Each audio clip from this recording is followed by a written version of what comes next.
Selamat sore Pak Anies dan Mas Ahaye. Buat Pak Anies, Pak, tadi Bapak bicara soal keberagaman, kemudian sampai hari ini politik identitas selalu menjadi kenangan buruk gitu setiap kita pemilu 2 kali terakhir.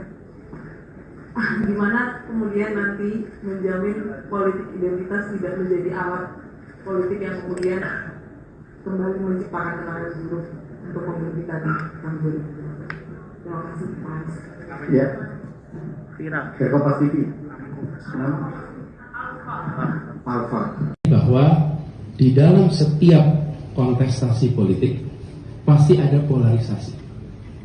Tidak mungkin tidak ada di dalam kontestasi itu. Bahkan ada kontestasi yang tanpa orang, tanpa agama, tanpa keyakinan, tanpa suku, mempolarisasi. Misalnya Brexit itu terjadi polarisasi di Inggris, padahal nggak ada orangnya.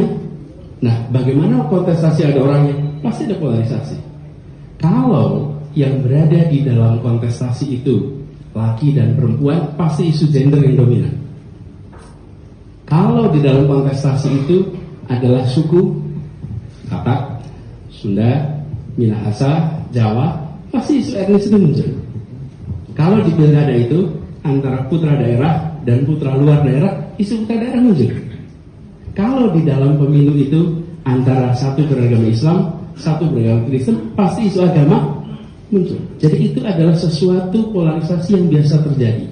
Yang penting polarisasi itu dijaga, tidak menjadi friksi, tidak menjadi konflik, apalagi menjadi perpecahan.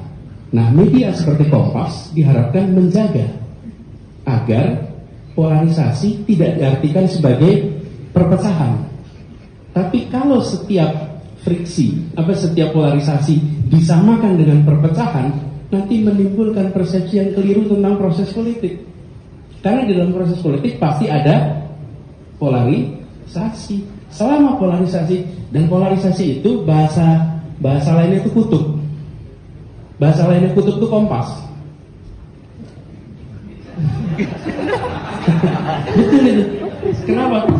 Kenapa saya samakan kotak? Karena Kompas itu hanya berfungsi kalau tidak ada kutub di dalamnya. Tapi kalau ada kutub di samping Kompas, maka Kompas tidak lagi menentukan arah. Ya? Betul ya? Dalam. Coba bayangkan ya.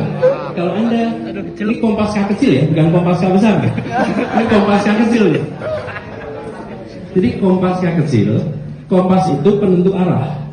Dia akan menentukan arah dengan benar bila tidak ada kutub di dalamnya, atau bila tidak ada kutub di dekatnya. Tapi kalau ada kutub di dekatnya, maka Kompas itu tidak lagi bisa menunjukkan arah. Nah, karena itu penting sekali bagi kita untuk tahu fase ini.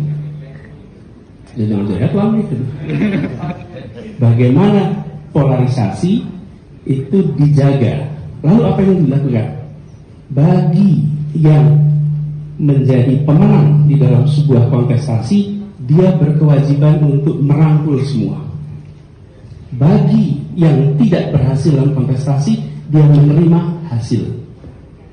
Dengan begitu, demokrasi akan mengalami kemajuan.